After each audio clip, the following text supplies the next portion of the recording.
अपशगुन, दुसरं काय? अव पण ह्याला काय उपाय आहे का नाही? है ना उपाय आहे, त्याला वाळत टाका. वाळत? अरे त्याला वाळीत टाका, गावाबाहेर काढा बाजरून. हा अगदी बरोबर. निपुत्रिक माणूस गावाबाहेरच गेला पाहिजे. पण पांडवानं मानलं नाही तर? अरे मानायलाच पाहिजे, गावाचा निर्णय आहे तो. नाहीतर मग पांडवानं बाप होऊन दाखवावं, ते बी 6 महिन्यात. 6 महिन्यात? आयला शिर्डीच्या आवला नाही कधी. या मारी, तुझं काय चाललंय रे? ही तर शिर्डीचं चाललंय का पांडवाचं चाललंय? पांडवाचं. मग मी काय म्हणतो, 6 महिन्यात चावू लागतीच की. बर जाऊ द्या, आपण त्याला 10 महिन्याची सवलत देऊ. हा पण 10 महिन्यात मात्र पांडवानं पाळणा हलवावा बादरून. आवाज चला चला, तो पांडवा आलाय, त्याचं तोंडमीण बघाल.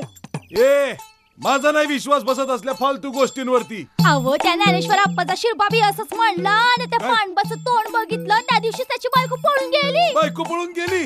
मग मी पहिला आज जातो. चला चला, अहो त्या शिर्डीला आत द्या, नाही तर त्या पांडवाचं तोंड बघितल्यावर ती दूध द्यायची नाही. बघतो, तू आज जा पहिली.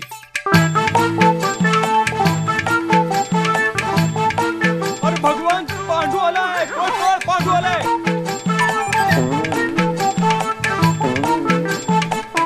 अरे पांडू आलाय, पळा पळा.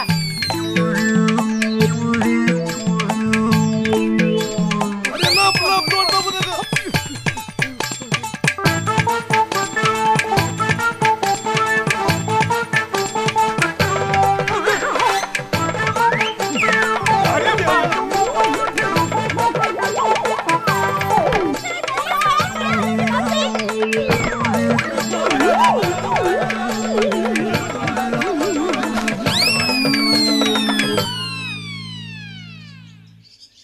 माणसं अशी पळतात काय मला बघून?